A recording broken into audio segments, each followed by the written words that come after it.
Hi friends, welcome back to our channel Salt and Pepper. നിങ്ങളുടെ channel പുതിയതാണെങ്കിൽ എൻ്റെ പേര് റാണി. ഇന്ന് ഞാൻ നിങ്ങൾക്ക് ഒരു നെക്ലൈൻ ചെയ്യുന്നതാണ് കാണിച്ചു തരുന്നത്. സാധാരണ രീതിയിൽ ഒരു നെക്ലൈനിൽ നമ്മൾ പൈപ്പിംഗ് എങ്ങനെ പിടിപ്പിക്കുന്നു എന്നുള്ളതാണ് ഇന്നത്തെ നമ്മുടെ സബ്ജക്റ്റ്. അപ്പം നമുക്ക് ഒരു ബയർ സ്ട്രിപ്പ് ഉണ്ടാക്കിയിട്ട് അതുകൊണ്ടായിരിക്കും നമ്മൾ നെക്ലൈൻ ചെയ്യാൻ പോകുന്നത്. അത്ര ഈസി ആയിട്ട് നമുക്ക് ചെയ്തെടുക്കാം, അല്ലെ എത്ര പെർഫെക്റ്റ് ആയിട്ട് നമുക്ക് ആ നെക്ലൈൻ ചെയ്തെടുക്കാമെന്നാണ് ഞാനിന്ന് കാണിച്ചു തരാൻ പോകുന്നത്. നിങ്ങളോർക്ക് ഇതൊരു കുഞ്ഞു കാര്യമല്ലേന്ന്. ഓരോ കുഞ്ഞു കാര്യങ്ങളും പെർഫെക്റ്റ് ആയിട്ട് ചെയ്യുമ്പോഴാണ് നമ്മുടെ ഡ്രസ്സ് ആണെങ്കിലും നമ്മൾ സ്റ്റിച്ച് ചെയ്തെടുക്കുന്ന ആ ഔട്ട്ഫിറ്റ് പെർഫെക്റ്റ് ആയിട്ട് തന്നെ ഇരിക്കുന്നത്. അപ്പോൾ അതിൽ ഓരോ കാര്യങ്ങളും വെരി ഇമ്പോർട്ടൻ്റ് ആണ്. അപ്പം ഇന്ന് ബയർ സ്ട്രിപ്പ് ഉപയോഗിച്ച് നമുക്ക് ഈ പൈപ്പിംഗ് എങ്ങനെ ചെയ്തെടുക്കാം, അല്ലെ നമ്മുടെ നെക്ലൈൻ എങ്ങനെ ചെയ്തെടുക്കാം എന്നാണ് കാണിച്ചു തരാൻ പോകുന്നത്. അപ്പോൾ എല്ലാം റെഡി അല്ലേ? അപ്പോൾ എന്തായാലും ഞാൻ ബയർ സ്ട്രിപ്പ് വെച്ച് ഒരു മോഡൽ ഞാൻ നിങ്ങളിന്ന് കാണിച്ചു തരാം. നമുക്ക് പല രീതിയിൽ നമുക്ക് ബയർ സ്ട്രിപ്പ് കൊണ്ട് നെക്ലൈൻ ചെയ്യാൻ പറ്റും, പൈപ്പിംഗ് ചെയ്യാൻ പറ്റും, അല്ലെങ്കിൽ നമുക്ക് ഡിസൈൻ ചെയ്തെടുക്കാനും ഒക്കെ നമുക്ക് ബയർ സ്ട്രിപ്പ് ഉപയോഗിക്കാം. എന്തായാലും ഞാനൊരു സിമ്പിൾ മെത്തേഡ് കാണിച്ചു തരാം. നിങ്ങൾക്കൊരു സിമ്പിൾ പൈപ്പിംഗ് എല്ലാവർക്കും ആഗ്രഹമല്ലേ പൈപ്പിംഗ് വെച്ച് തയ്ക്കാൻ. എനിക്ക് ഒരുപാട് റിക്വസ്റ്റ് ഉണ്ടായിരുന്നു, അതുകൊണ്ടാണ് കേട്ടോ. നിങ്ങൾ കോട്ടൺ തുണിയിലൊക്കെ തുടക്കക്കാർ ചെയ്യുകയാണെങ്കിൽ അവർക്ക് വളരെ എളുപ്പമായിരിക്കും അത് ചെയ്തെടുക്കാൻ വേണ്ടി. എന്തായാലും നിങ്ങളുടെ ഇഷ്ടം കേട്ടോ, അല്ലെങ്കിൽ നിങ്ങൾ സമയമെടുത്ത് ഭംഗിയായിട്ട് പിന്നൊക്കെ കുത്തിയൊക്കെ ചെയ്തെടുക്കുക കേട്ടോ. അപ്പോൾ എന്തായാലും ഞാനിവിടെ ഒരു സിമ്പിൾ മെറ്റീരിയലാണ് ഇവിടെ ഉപയോഗിക്കുന്നത് നിങ്ങളെ കാണിച്ചു തരാൻ വേണ്ടി. ഞാനിവിടെ എടുക്കാൻ പോകുന്നത് നോക്കിക്കോ, 3 ഇഞ്ച് വിഡ്ത്താണ് നമ്മുടെ നെക്ക് ലൈന്, അതാണ് ഉദ്ദേശിച്ചിരിക്കുന്നത്. 3 ഇഞ്ച്. അതിൻ്റെ കൂട്ടത്തിൽ നമുക്കൊരു 5 ഇഞ്ച് നമുക്ക് ഡെപ്ത് കൊടുക്കാം. നെക്കിൻ്റെ ആഴം അല്ലെ നെക്കിൻ്റെ ഡെപ്ത് നമുക്ക് 5 ഇഞ്ചും കൊടുത്തേക്കാം. എന്നിട്ട് നമുക്ക് ഇതിനെ വെച്ചൊരു നെക്ക് ലൈൻ ചെയ്തെടുക്കാം. എന്നിട്ട് നമുക്കത് ഇതിനെ നമുക്കൊന്ന് യോജിപ്പിച്ചിട്ട്, നിങ്ങൾക്ക് അറിയാമല്ലോ നെക്ക് വരയ്ക്കാൻ. ഇപ്പം നിങ്ങൾ മടിച്ചില്ല എങ്ങനെ നെക്ക് ചെയ്യുന്നതെന്ന്. തുടക്കക്കാർക്ക് വേണ്ടിയാണ് ഞാൻ ഈ പറയുന്നത് കേട്ടോ, അവരോടാണ് ഞാൻ ഈ പറയുന്നത്. അറിയാവുന്നവർ വളരെ നല്ല കാര്യം കണ്ടോ. നമ്മളിപ്പോൾ ഇതിനെ വരച്ചിട്ടുണ്ട്. നിങ്ങൾക്ക് കൈ കൊണ്ട് വേണമെങ്കിൽ നമുക്ക് ഭംഗിയുള്ളൊരു നെക്ക് വരച്ചെടുക്കാവുന്നുള്ളൂ കണ്ടോ. നമുക്കിങ്ങനെ ഒരു നെക്കിൽ ചെയ്തെടുക്കാം. ഇനി നിങ്ങൾക്ക് കൈ കൊണ്ട് വരച്ചാൽ ഭംഗിയൊന്നും ആവത്തില്ല എന്നൊക്കെ ഉള്ളവർക്കാണെങ്കിൽ ഇതുപോലത്തെ നമ്മുടെ ആം ഹോളിൻ്റെ സംഭവം കൊണ്ട് ഈസി ആയിട്ട് നല്ല ഭംഗിയുള്ളൊരു നെക്ക് ലൈൻ കണ്ടോ, നിങ്ങൾക്ക് ഇഷ്ടമുള്ള രീതിയിൽ കേർവ്ഡായിട്ട് നിങ്ങൾക്ക് നല്ലൊരു ലൈൻ വരച്ചെടുക്കാം കണ്ടോ.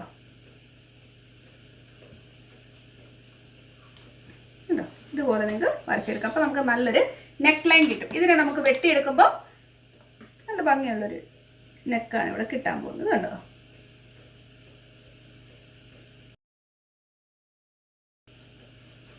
നല്ലൊരു നെക്ക് ഇവിടെ കിട്ടിയിട്ടുണ്ട് കണ്ടോ. നല്ല ഭംഗിയുള്ളൊരു നെക്ക് ലൈൻ നമുക്കിവിടെ കിട്ടിയിട്ടുണ്ട് കണ്ടല്ലോ. ഇപ്പം ഈ നെക്ക് ലൈന് വെക്കാനുള്ള പൈപ്പിംഗ് ആണ് നമ്മൾ കട്ട് ചെയ്യാതെ എടുക്കാൻ പോകുന്നത്. പല രീതിയിൽ പല മെഷർമെന്റിൽ നമുക്ക് കട്ട് ചെയ്തെടുക്കാൻ പറ്റും. നമ്മൾ സാരി ബ്ലൗസിനൊക്കെ ചിലപ്പോൾ 1 ഇഞ്ച് കട്ട് ചെയ്തിട്ട് നമ്മളങ്ങനെ നെക്ക് ലൈൻ മടക്കി അടിച്ച് തയ്ച്ചുമൊക്കെ ചെയ്യാറുണ്ട്. എന്തായാലും അതിന് പകരമായിട്ട് നമുക്കിത് 3 ഇഞ്ച് ഇട്ട് നമുക്കൊരു പൈപ്പിംഗ് കൊടുത്ത് ചെയ്യുന്ന എങ്ങനെ നമുക്കൊന്ന് കണ്ടു നോക്കാം. ഞാൻ ഇത് സിമ്പിൾ ഒരു കോൺട്രാസ്റ്റ് കളർ തന്നെ എടുത്ത് നിങ്ങളെ കാണിക്കാൻ വേണ്ടി കേട്ടോ. ഇതിനു വേണ്ടി നമ്മൾ ബയർ സ്ട്രിപ്പാണ് കട്ട് ചെയ്തെടുക്കാൻ പോകുന്നത്. നിങ്ങൾക്കറിയാലോ ഞാൻ ബയർ സ്ട്രിപ്പിനെ പറ്റി നേരത്തെ പറഞ്ഞു തന്നിട്ടുണ്ടായിരുന്നു, ഓർക്കുന്നുണ്ടോ നിങ്ങൾ? ബയർ സ്ട്രിപ്പ് എന്ന് പറയുമ്പം കാണാത്തൊക്കെ വേണ്ടി പെട്ടെന്നൊന്ന് പറയുവാണേ, കാണാത്ത വീഡിയോ ഒന്ന് കണ്ടു നോക്കണം. ഇത് കണ്ടോ, നമ്മൾ സ്ട്രെയിറ്റ് എടുത്തു കഴിഞ്ഞാൽ നമ്മുടെ നെക്ക് ലൈനിൽ അല്ലെ കേർവ്ഡ് ആയിട്ടുള്ള നമ്മുടെ നെക്ക് ലൈനിൽ ചെയ്യാൻ പാടായിരിക്കും, ഒരു ഫ്ലെക്സിബിലിറ്റി കിട്ടത്തില്ല കേട്ടോ. പക്ഷെ നമ്മൾ കോണായിട്ട് നമ്മൾ തുണി വെട്ടുമ്പോൾ ഒരു ഇലാസ്റ്റിക് പോലെ ഇതിനൊരു അയവ് കണ്ടോ, നമുക്ക് ഇഷ്ടമുള്ള രീതിയിൽ അപ്പം നെക്കൽ ഇത് പിടിപ്പിക്കാൻ പറ്റും. അതിനാണ് നമ്മൾ കോണ് വെട്ടിയെടുക്കുന്നത്. പറഞ്ഞ മനസ്സിലായല്ലോ. അപ്പോൾ നമുക്ക് ഇതിനൊരു നെക്ക് ലൈൻ വെട്ടിയെടുക്കാം. ഞാൻ എങ്ങനെ വെട്ടുന്നത് നോക്കിക്കോ നിങ്ങൾ കണ്ടോ. കണ്ടോ, നമുക്ക് ആദ്യം ഒരു ലൈൻ കൊടുക്കാം, ഒന്ന് വരച്ചു കൊടുക്കുക കണ്ടോ. നമ്മളൊരു വര വരച്ചിട്ടുണ്ട്. ഞാൻ എടുക്കാൻ പോകുന്നത് 3 ഇഞ്ച് വീതിയാണ് ഞാൻ എടുക്കുന്ന ബയർ സ്ട്രിപ്പിന് കണ്ടോ, 3 ഇഞ്ച്. അപ്പം നിങ്ങൾക്ക് ഇഷ്ടത്തിന് നല്ല എക്സ്പെഷ്യലി തുടക്കക്കാർക്ക് നല്ല ഭംഗിയായിട്ട് ചെയ്തെടുക്കാൻ പറ്റും 3 ഇഞ്ചിൽ ചെയ്തെടുത്താൽ. ഓക്കെ, ഈസി ആയിരിക്കും കണ്ടോ. 3 ഇഞ്ച് ഇങ്ങനെ അറ്റം വരെ നമ്മൾ മാർക്ക് ചെയ്ത് കൊടുക്കുക. അപ്പം നമുക്ക് ഒരിക്കലും തെറ്റ് പറ്റത്തില്ല, കറക്റ്റ് ലൈൻ നമുക്ക് കിട്ടും. ഓക്കെ, അപ്പം നമ്മൾ 3 ഇഞ്ചിൽ ഇവിടെ മാർക്ക് ചെയ്തിട്ടുണ്ട്. ഇനി ഞാൻ ഇതിനെ ഒന്ന് കട്ട് ചെയ്തെടുക്കാൻ പോവാ കേട്ടോ. കണ്ടോ, ആ ലൈനെ കൂടെ ഈസി ആയിട്ടും കട്ട് ചെയ്ത് വിടുക, ഒരു കുഴപ്പമില്ല കേട്ടോ. നിങ്ങൾക്ക് വേണേൽ ഒരു വര ഇതിന്റെ നേരെ ഈ ഡോട്ട് ഇട്ടെടുത്തോണ്ടല്ല ഒന്ന് വരച്ചിട്ട് വരയ്ക്കുകയാണെങ്കിൽ ഇനി ഡൗട്ട് ഉള്ളവർക്ക് അങ്ങനെ കൂടെ പ്രശ്നം പറ്റത്തില്ല. നമ്മൾ ഇച്ചിരി സമയം എടുത്താലും നമ്മൾ പെർഫെക്റ്റ് ആയിട്ട് ഇതുപോലെ ചെയ്ത് പോവുകയാണെങ്കിൽ നിങ്ങൾക്ക് പെർഫെക്റ്റ് ആയിട്ട് നെക്ക് ലൈൻ ചെയ്യാനും പറ്റും. അത് മാത്രമല്ല നിങ്ങൾക്ക് ചെയ്യാനും കാര്യങ്ങൾ ഓരോന്നും ചെയ്യുവാനും എളുപ്പമായിരിക്കും. പിന്നെ നമ്മൾ വലിയ എക്സ്പേർട്സ് ഒക്കെ ആയി കഴിയുമ്പോഴേക്കും നിങ്ങൾക്ക് പിന്നെ ഇതിൻ്റെ ഒന്നും പ്രശ്നമില്ല, ചുമ്മാ കട്ട് ചെയ്തെടുക്കാം കേട്ടോ. എപ്പോഴും നമ്മളിങ്ങനെ പെർഫെക്റ്റ് ആയിട്ട് വെട്ടിയെടുത്താൽ നമുക്ക് എല്ലാ കാര്യങ്ങളും എളുപ്പമായിരിക്കും. അല്ലെ അവസാനം കിടന്നുകൊണ്ട് നമ്മൾ അതൊന്ന് ശരിയാക്കാൻ വേണ്ടി കിടന്ന് കുറേ കഷ്ടപ്പെടും. അവിടെ വളഞ്ഞു ഇവിടെ വളഞ്ഞു ആകെ പ്രശ്നങ്ങൾ. കണ്ടോ നമ്മൾ കട്ട് ചെയ്തെടുക്കുന്നത്. അതിനുശേഷം ഇപ്പം നിങ്ങൾക്ക് നീളം കുറവാണ് തുണിക്ക് എന്നുണ്ടെങ്കിൽ നമ്മൾ ഇതുപോലെ തന്നെ ഒരു പീസ് എടുത്ത് ഇങ്ങനെ വെച്ച് ഇത് തയ്ച്ചെടുക്കേണ്ടി വരും. അത് ചെയ്യുന്ന വിധം ഞാൻ കാണിച്ചിരുന്നു, അതിൻ്റെ ലിങ്ക് ഞാൻ നിങ്ങൾക്ക് തരാം. നമ്മുടെ നെക്ക് ലൈനിൽ ഇത് തികയുമോ നമുക്കൊന്ന് അറിയണമല്ലോ. അതുകൊണ്ട് നമുക്കൊന്ന് വെച്ച് നോക്കാം. ഇത് തികയൊന്നുമില്ല, നമുക്ക് വേറൊരു പീസ് കൂടെ വേണ്ടി വരും. ചെയ്യണം, ഇവിടെ ഒന്ന് കട്ട് ചെയ്യേണ്ടി വരും.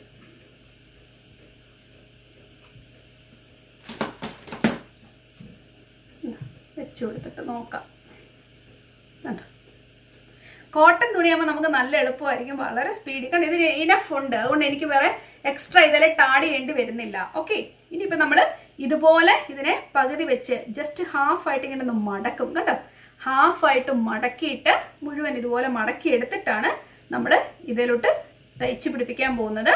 ഇതുണ്ടോ, നിങ്ങൾക്കൊരു 1/4 ഇഞ്ച് ആദ്യം വെച്ചൊന്ന് അടിച്ചു കൊടുത്തതിന് ശേഷം നിങ്ങൾക്ക് മറിച്ചിട്ട് ഇപ്പുറത്തോട്ട് ഇതുപോലെ തന്നെ മടക്കാം. കേട്ടോ, ഇങ്ങനെ വെച്ചിട്ടായിരിക്കും നമ്മളിതിനെ മടക്കിയെടുക്കാൻ പോകുന്നത്. നിങ്ങൾക്ക് മനസ്സിലായല്ലോ. ഇതെങ്ങനെ ചെയ്യുന്നത് ഞാൻ നിങ്ങളെ ഒന്ന് കാണിച്ചു തരാം. ഇത് ശരിക്കും പറഞ്ഞാൽ അത്ര നല്ല തുണിയൊന്നുമല്ല, വെറും അഴുക്ക് തുണിയാണ് കേട്ടോ. ലൈനിങ്ങിൻ്റെ തുണി പോലത്തെ എന്തോ തുണിയാണ്. ഞാൻ ജസ്റ്റ് നിങ്ങളെ കാണിക്കണമെന്നല്ലേ ഉള്ളൂ, അതുകൊണ്ടാണ് കേട്ടോ. ഇനിയിപ്പോൾ നമുക്ക് ഇതിലേക്ക് കണ്ടോ, ഇതിൻ്റെ നല്ല വശം എടുത്തിട്ട്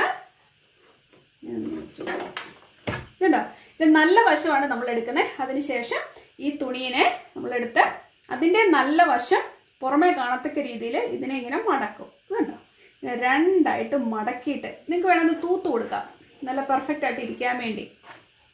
നിങ്ങൾ ആദ്യമായിട്ട് ചെയ്യുമ്പോഴേക്ക് നിങ്ങൾ ഇതിനെ രണ്ടായിട്ടൊന്ന് മടക്കി നല്ല പെർഫെക്റ്റ് ആയിട്ട് നിങ്ങൾക്ക് വേണമെങ്കിൽ ആദ്യമേ ഒന്ന് ചെയ്ത് വെക്കാൻ പറ്റും. അപ്പോൾ പിന്നെ നിങ്ങൾക്ക് ഡൗട്ടുകളൊന്നും വരത്തില്ല. നമ്മൾ 1/4 ഇഞ്ച് വെച്ചിട്ടാണ് നമ്മൾ തയ്ക്കുന്നത്. കണ്ടോ, 1/4 ഇഞ്ച് ഇങ്ങനെ വെച്ച് നമ്മളിതിന് മുകളിൽ കൂടെ തയ്ക്കാണ്. ഒരിക്കലും ഇതിനെ ഈ തുണിയെ പുള്ളി ചെയ്യുകയും ചെയ്യരുത് കേട്ടോ. നല്ല ലൂസായിട്ട് തന്നെ വെച്ച് കൊടുക്കുക. കണ്ടോ,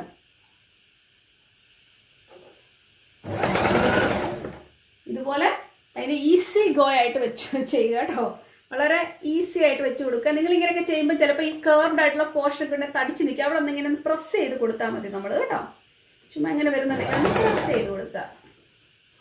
അതുപോലെ തന്നെ സമയം എടുത്ത് ചെയ്യേണ്ട ഒരു പരിപാടിയാണ് നെക്ക് ലൈൻ എന്ന് പറയുന്നത്. ആ നെക്ക് ഭംഗിയായാലും പിന്നെ എല്ലാം തീർന്നില്ലേ അല്ലേ.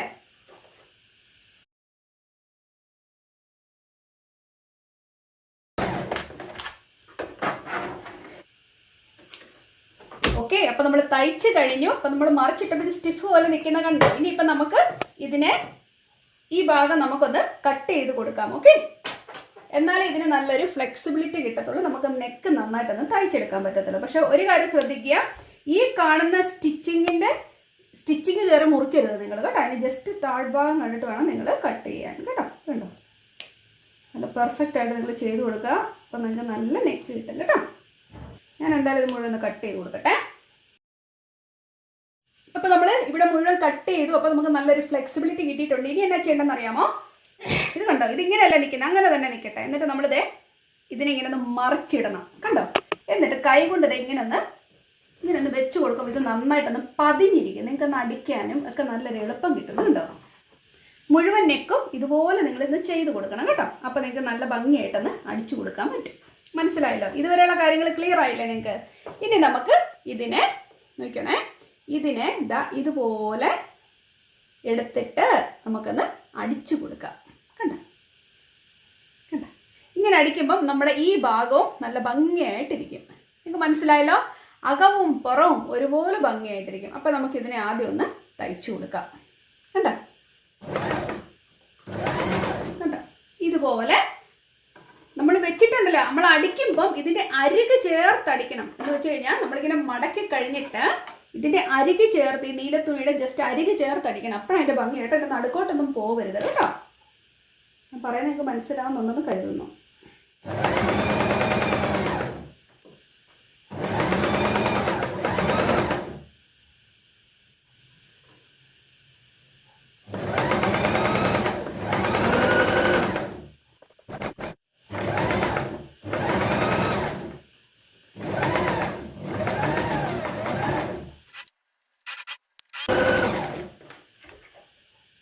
കണ്ടോ, നല്ല ഭംഗിയുള്ളൊരു നെക്കാണ് നമുക്ക് കിട്ടിയേക്കുന്നത്. നല്ല പെർഫെക്റ്റ് ആയിട്ട് തന്നെ നോക്കിക്കേ, ഇത് നല്ല പെർഫെക്റ്റ് ആയിട്ട് തന്നെ നമുക്ക് തയ്ച്ചെടുക്കാൻ പറ്റിയിട്ടുണ്ട്. ഇതിപ്പോൾ നല്ല സുന്ദരമായിട്ടിരിക്കണേ നിങ്ങളൊന്ന് തേച്ചൂടെ കൊടുക്കുക. ഇത് എക്സ്പെഷ്യലി കോട്ടൺ തുണിയാണ്, എന്നാ പിടിച്ചോ പറഞ്ഞാൽ നിൽക്കുന്നത്.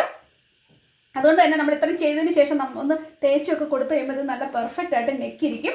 ഇതാണ് അതിന്റെ നല്ല വശം എന്ന് പറയുന്നത്. എന്ന് പറഞ്ഞാലും നമ്മൾ തിരിച്ചിട്ട് കഴിയുമ്പോൾ കണ്ടോ ഇതിന്റെ ഇപ്പുറത്തെ സൈഡ് ഇതുപോലെ തന്നെ ഇരിക്കുന്നത്. ഇത് അകം ഏതാ പുറം ഏതാന്ന് അറിയാത്ത രീതിയിൽ പെർഫെക്റ്റ് ആയിട്ടാണ് ഇരിക്കുന്നത് കേട്ടോ. ഇതാണ് ഇതിന്റെ അകം ഭാഗം ആൻഡ് ഇതാണ് ഇതിന്റെ പുറം ഭാഗം. നിങ്ങൾക്ക് ഇപ്പൊ മനസ്സിലായില്ലേ? ഇതിന് ഇത്ര വീതി വേണ്ട എന്നുണ്ടെങ്കിൽ നിങ്ങൾക്ക് ഇച്ചിരിയുടെ വീതി കുറച്ച് തുണി എടുത്താലും മതിയായിരിക്കും. ഓക്കെ, ഇപ്പൊ 3 ഇഞ്ചിന് പകരം നിങ്ങൾക്ക് ഇപ്പൊ 2.5 ഇഞ്ചോ അല്ലെങ്കിൽ 2 ഇഞ്ചൊക്കെ എടുത്ത് നിങ്ങൾക്ക് വീതി കുറച്ച് ചെയ്യണമെങ്കിൽ അങ്ങനെയും ചെയ്തെടുക്കാം. ഓക്കെ, പത്രം വരെ ഒരു ഐഡിയ കിട്ടിയില്ലേ? നമ്മൾ നെക്ക് ലൈൻ തയ്ച്ചു കണ്ടോ. നിങ്ങളെ കാണിച്ചു തന്നത് എന്തായാലും ഞാൻ എൻ്റെ നെക്ക് വെച്ചത് എങ്ങനെ ഇരിക്കും നിങ്ങളെ കാണിക്കുമ്പോൾ നിങ്ങൾക്ക് ഒരു ഐഡിയ കിട്ടത്തില്ലേ? നോക്കട്ടെ, നോക്കിക്കേ, നല്ല പെർഫെക്റ്റ് ആയിട്ടിരിപ്പില്ല. ഇത് നല്ലൊരു തുണിയിൽ തയ്ച്ചു കഴിയുമ്പോൾ നല്ല പെർഫെക്റ്റ് ആയിട്ട് തന്നെ നിൽക്കും. ഇത് ജസ്റ്റ് ഒരു ലൈനിങ്ങിന്റെ തുണിയാട്ടോ, നിങ്ങളെ കാണിച്ചു തരാൻ വേണ്ടി ഒരു കുഞ്ഞു പീസ്. അപ്പോൾ എല്ലാവർക്കും മനസ്സിലായെന്നാണ് കരുതുന്നത്. എന്തെങ്കിലും ഡൗട്ട് ഉണ്ടെങ്കിൽ ചോദിക്കാൻ മറക്കണ്ട. ഈ വീഡിയോയ്ക്ക് മുന്നേ ഞാനൊരു വീഡിയോ അപ്ലോഡ് ചെയ്തിട്ടുണ്ട്, ഒരു ചിറ്റായിട്ടൊരു വീഡിയോ. അതിന് താഴെ ഞാൻ പറയുന്നുണ്ട് നിങ്ങൾക്ക് സ്റ്റിച്ചിങ് സംബന്ധമായ എന്ത് ഡൗട്ട് ഉണ്ടെങ്കിലും, നിങ്ങൾക്കൊരു വീഡിയോ ഇടണമെന്നുണ്ടെങ്കിലോ അല്ലെങ്കിൽ എന്തെങ്കിലും കാര്യങ്ങളെ പറ്റി ഡൗട്ട് ഉള്ളതെല്ലാം ആ വീഡിയോയുടെ അടിയിൽ പോയിട്ട് കമന്റ് ചെയ്യുവാണെങ്കിൽ ഞാൻ അടുത്ത ദിവസം തന്നെ നിങ്ങളുടെ മുന്നിൽ വന്നിട്ട് അത് പറഞ്ഞു തരാം. ഓരോരുത്തരുടെ കാര്യങ്ങൾ ചോദിച്ച് ഡൗട്ട് വെച്ച് ഞാൻ പറഞ്ഞു തരാം അതെന്താന്ന് കേട്ടോ. അപ്പോൾ ഇനി അതിൻ്റെ അടിയിൽ പോയി കമന്റ് ഇടാൻ നിങ്ങൾക്ക് വീഡിയോ കണ്ടില്ല എന്നുണ്ടെങ്കിൽ ഞാനിടുന്ന ഈ വീഡിയോയുടെ അടിയിലാണെങ്കിലും കമന്റ് ഇട്ടാലും മതി. കാരണം ഈ 2 വീഡിയോയും ഒരു ദിവസം തന്നെയാണ് ഞാനിപ്പോൾ അപ്ലോഡ് ചെയ്യാൻ പ്ലാൻ ചെയ്തേക്കുന്നത് കേട്ടോ. അപ്പോൾ ഞാൻ തീർച്ചയായിട്ടും എല്ലാവർക്കും മറുപടി തരുന്നതായിരിക്കും. ഞാൻ എക്സ്പ്ലെയിൻ ചെയ്തും കാണിക്കും. അപ്പോൾ നിങ്ങൾക്ക് കൂടുതൽ ഐഡിയ തരും. ഞാൻ ജസ്റ്റ് ഒന്ന് ടൈപ്പ് ചെയ്ത് അതിനകത്ത് വിട്ട് കഴിഞ്ഞാൽ എനിക്കും ഒരു രസമില്ല പറഞ്ഞു തരാനും. ഒത്തിരി എക്സ്പ്ലെയിൻ ചെയ്യുന്നൊന്നും പറഞ്ഞു തരാൻ പറ്റത്തില്ല. അതുകൊണ്ടാണ് ഞാൻ പറഞ്ഞത് കേട്ടോ. അപ്പോൾ ഇതെല്ലാവർക്കും മനസ്സിലായില്ലേ? നമുക്ക് വീണ്ടും നല്ലൊരു കാര്യമായിട്ട് ഉടനെ കാണാം. അതുവരേക്കും താങ്ക് യു, ബൈ.